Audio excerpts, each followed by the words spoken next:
recount. I have Mark, Joe, Jen Harder, Tracy Murdoch, Tracy McElvaney, Brian Hobson, Tammy Aguilar, Paula, Chief Tade, Wade, Don. Anyone else? Steve Smith. Oh, hi, Steve.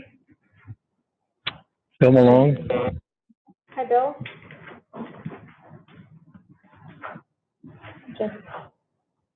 Anyone else on the phone? Okay, and in the room, Ed and I are here, as well as Pete Bengus with OIT, Marcos Lucero with AT&T, and then Jen Price and Roberta Robinette with AT&T as well. So, Chief, although we don't have a quorum, I'll watch for it if we want to go ahead and get started. Yeah, let's just go ahead and have you start off with the FirstNet update, and then we'll come back to minutes if we pick up some people. Okay.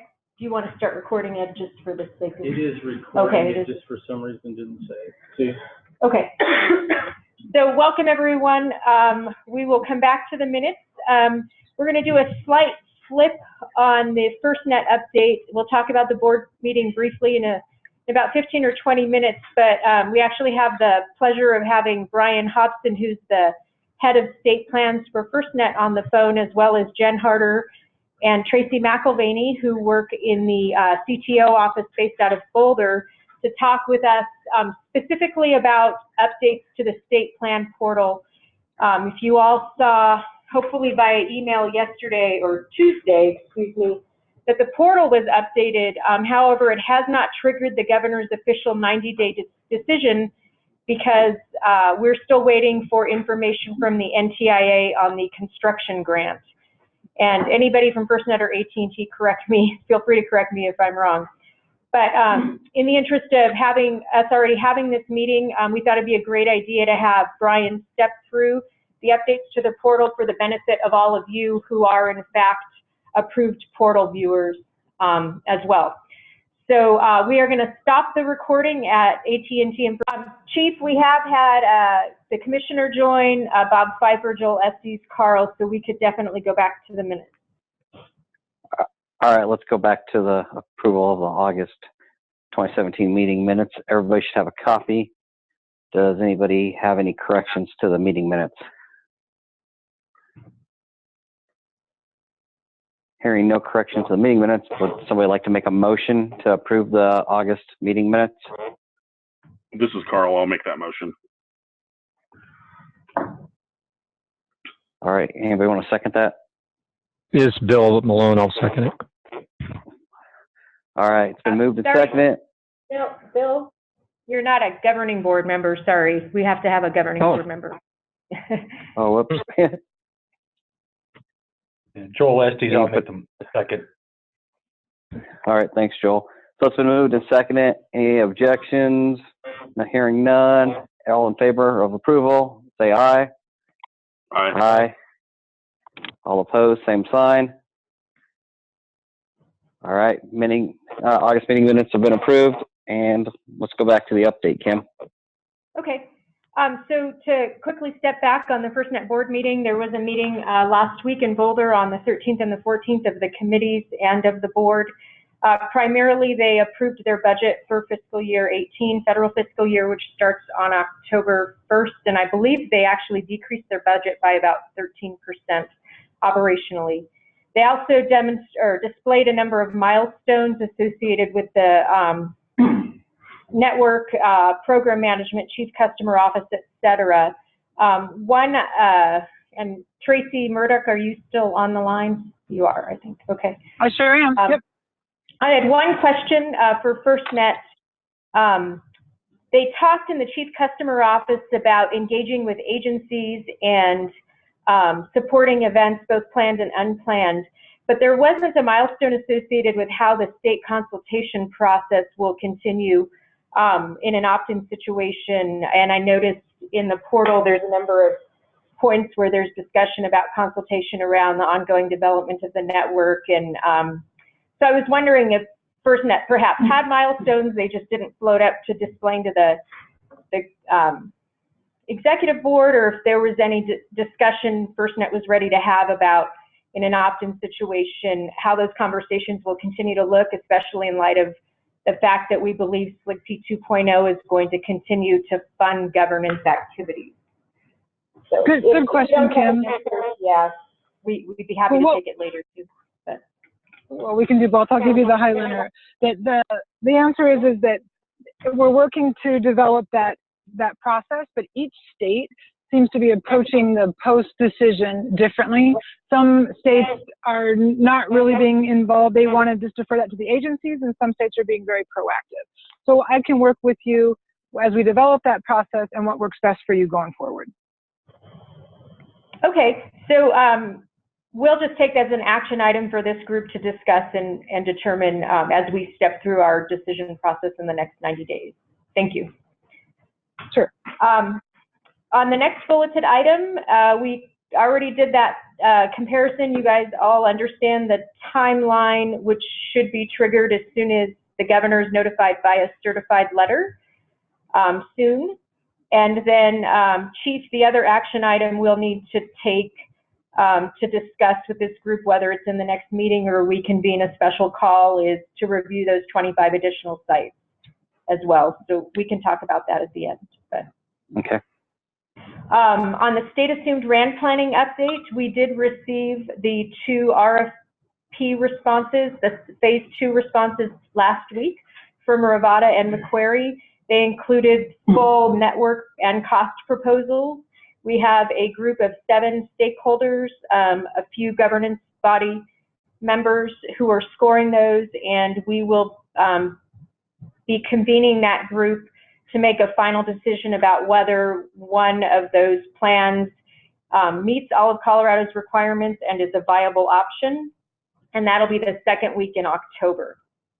And then the intent is for, if one of those network plans is a viable option, for it to be vetted against a number of criteria that we're developing with Signals to kind of vet the AT&T and FirstNet plan.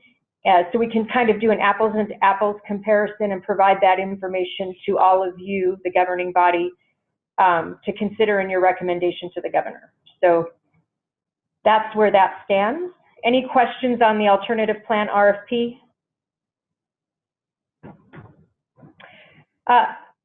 Was someone going to ask? Okay. The next item is I included in the email just a link to the scope of the NTIA's authority regarding FirstNet fees. And that's just to understand that the NTIA is really about just ensuring that FirstNet in an opt-out situation assesses fees to states that only meets their requirement to sustain the network. I provided you that link if you have any desire to read more about it. There was nothing in there that we feel the need to talk about any further. Under working groups, all of the groups continue to meet, and we will be using the groups to vet the agency checklist that we are developing with Signals Analytics, and we'll probably ask some of you to review that with us as well in the coming weeks. And Ed will go over how that regional outreach will look in October. And then quickly, under project updates, with Signals' help, we are developing, again, a toolkit for agencies to answer 2 questions. We're going to ask them to answer whether based on information that's publicly available, and then for folks that have access to the state plan portal, we will have a little bit deeper checklist to determine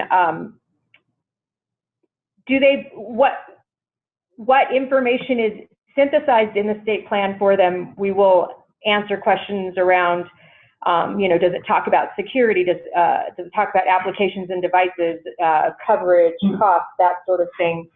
And then they would say, based on the information in the plan, we would suggest to the governance body that the governor opt in. And then there's also an adoption calculator, which will be a tool that they can use to help determine the costs to migrate to AT&T based on what is publicly known NASPO pricing. So the fact that that's done is good.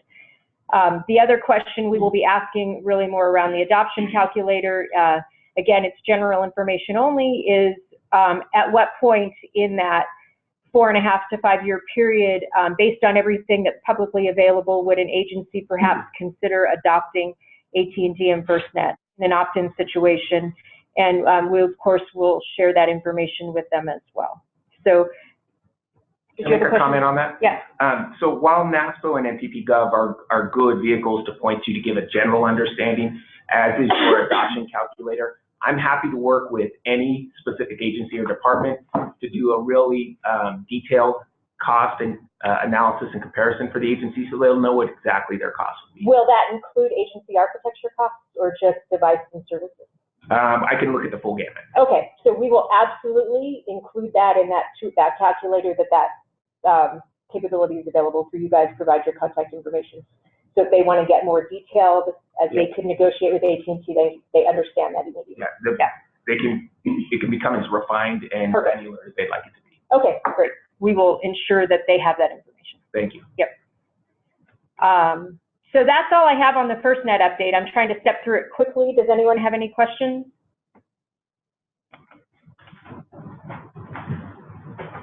Okay, Ed. Sorry, Chief. Go ahead. Nope, that's fine. Go ahead. All right, let me try and keep it brief and to the point.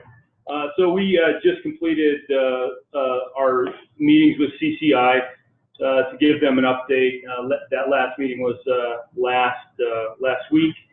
We met with 4 of the 5 districts, and we're continuing to do outreach as groups have asked us to do it. In the coming week, just a couple of highlights. If my calendar will work, there we go. In this coming week, we'll be in Nebraska at the Public Safety Technology Summit, and we'll be talking about some of the things that we've done here in the state of Colorado to kind of throw rocks at the concept early on. And then I'll be addressing the National Volunteer Fire Council Annual Board of Directors on that Friday. The one thing that we have been talking about, for the last month or two is regional meetings. Our team, in consultation with you all, have decided to do 5 regional meetings. They are all now up on our website. So if you're interested in when we'll be in your area, you can find those now. I'll briefly go over those dates, and hopefully Kim hold me honest so that I don't miss anything. But basically, you'll find them on our calendar, and they are listed as Regional FirstNet Final State Plan Review. First one is going to be in Rifle on the 4th, and that'll be at, that's the 4th of October. That'll be at the Colorado Mountain College. And some of you, as that date's coming up very quickly, I have asked, like Paula and Carl, to put that on your calendar and get your stakeholders at those meetings. And just as a note, I have sent a note to and Tracy so that they have invites from our calendar and they know when these dates are that I'm talking about. Thank you, Ed, and we look forward to, I just want to say thank you, and we look forward to joining you with those.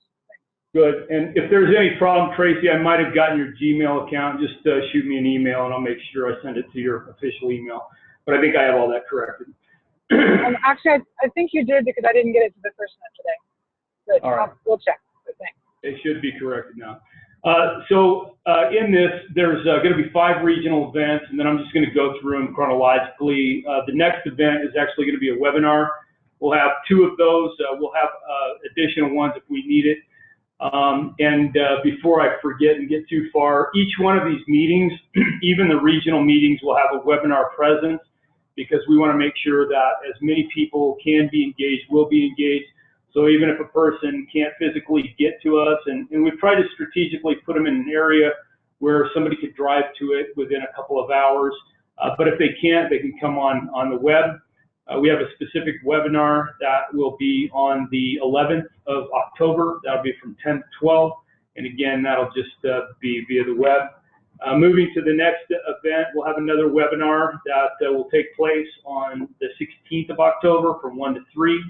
And again, that'll be a web only.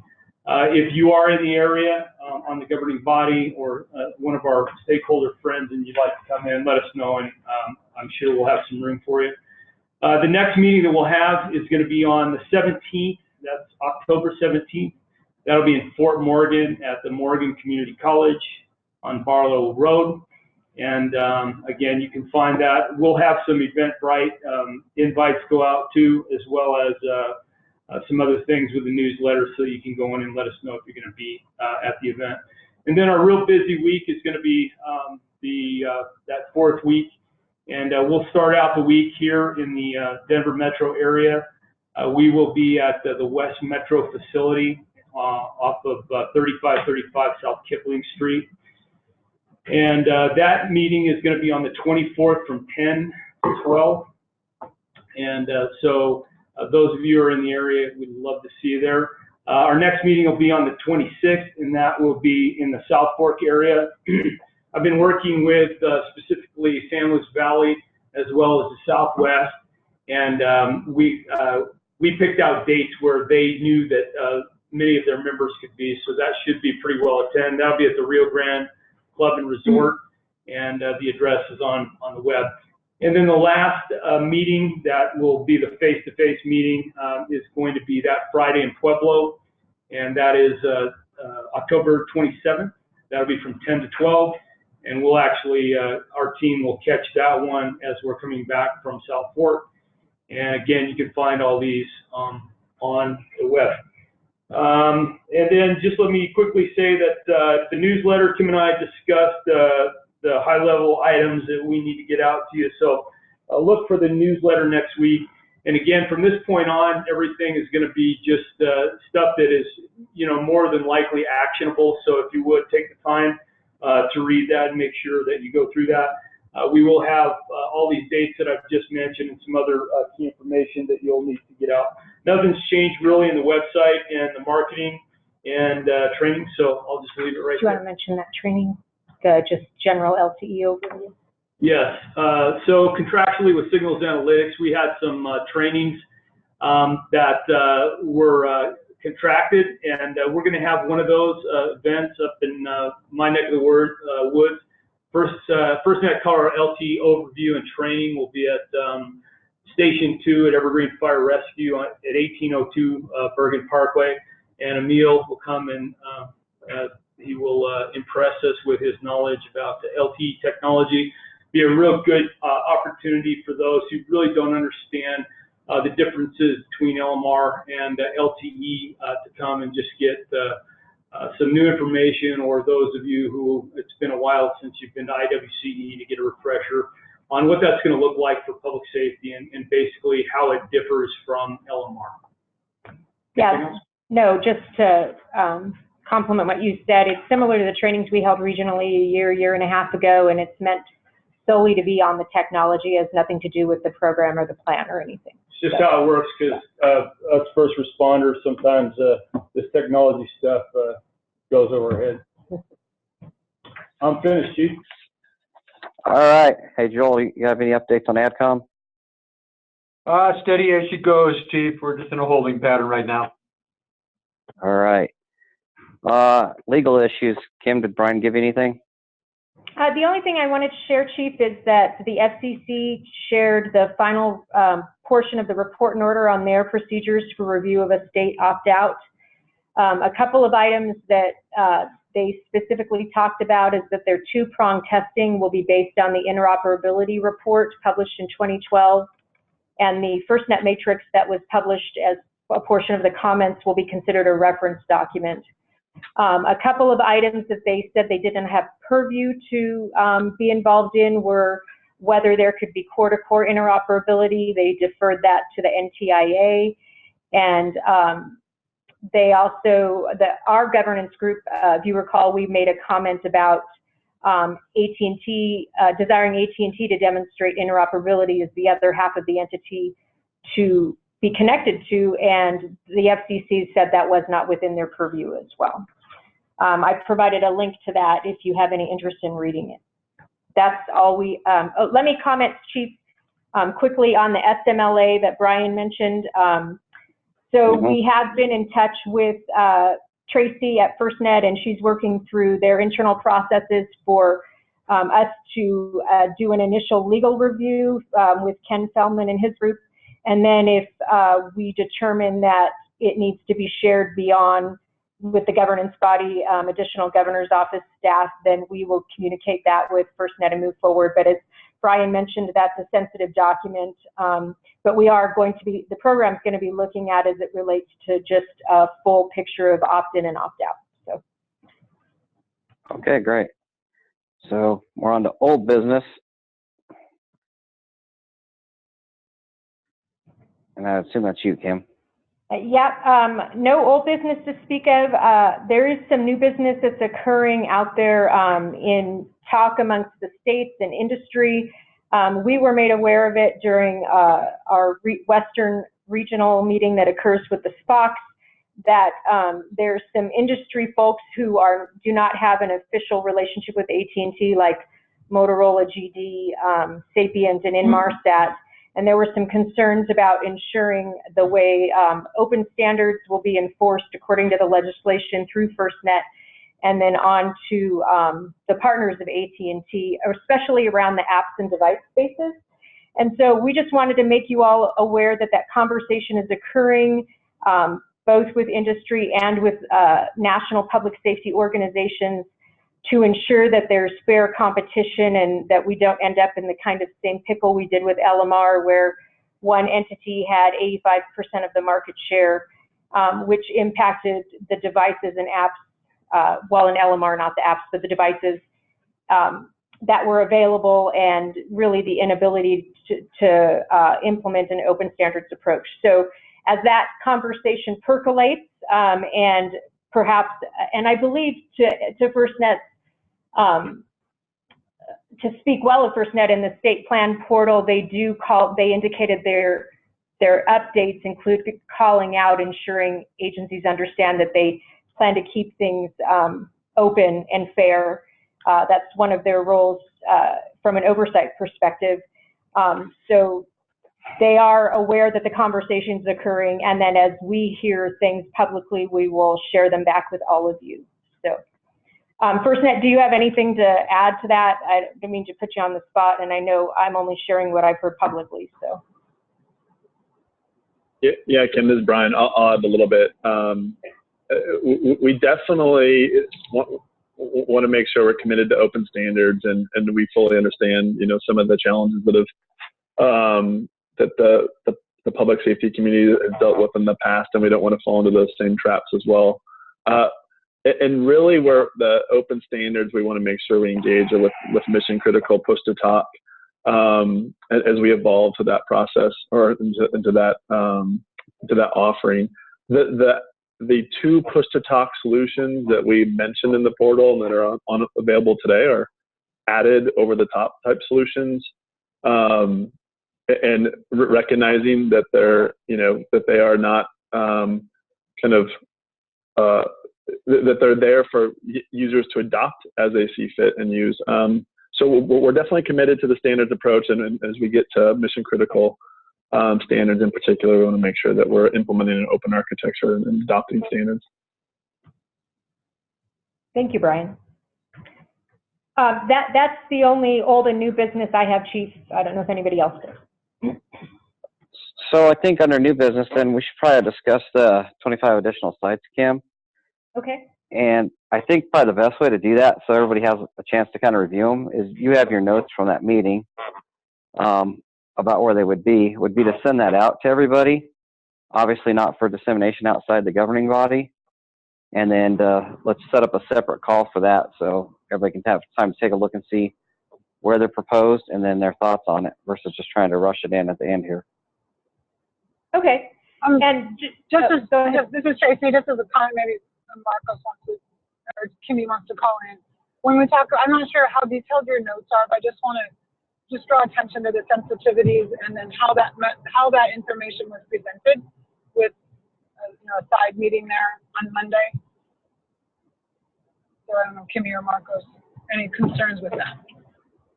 No, and in fact, I will coordinate it to ensure that AT&T can be available as well. So. That was my second thing. I'm sure that they would appreciate the opportunity to meet with you and discuss that in person. Yeah. All right, thanks. All right, and then Chief, perhaps during that same call, we could have a quick discussion about ongoing governance, what the group envisions they might want in an opt-in situation. So. Absolutely. And we'll see if we can actually get some people together physically for that meeting, you know? All right. All right. Any other new business from anybody else? All right, hearing none. You want to go over the APCO meetings, Kim? Sure. APCO is hosting a meeting called Envision, the Future of Emergency Comms. I believe they're focusing primarily on cybersecurity. It's October 12th in Austin. The grant would pay for that if you have any interest in attending. And then PSCR, based out of Boulder, they're having a Deployable Networks R&D Summit in Boulder the 18th and 19th. I participated in their deployables roundtable, and I think this is really interesting, especially for those of you that are in rural areas and have any desire to understand where they're heading to with R&D on behalf of public safety. So just keep that in mind. And then the next meeting is the 19th at 2:30. Perfect. So unless anybody else has anything else, we'll go ahead and adjourn. Anybody have any other comments? Hey, Eric, this is Bob Piper. I just wanted you guys to know I was on. Hey. I've been on the whole time. Oh, hey, thanks, Bob. I just didn't want to interrupt a great conversation with 30+ people. I know it's kind of a pain in the butt. All right. So thank you, everybody, for participating in the call. We'll have Kim set up the meeting to discuss the additional sites with AT&T, and then the next meeting on the 19th. And we'll go ahead and adjourn. Thank you very much. Thank you. Thanks.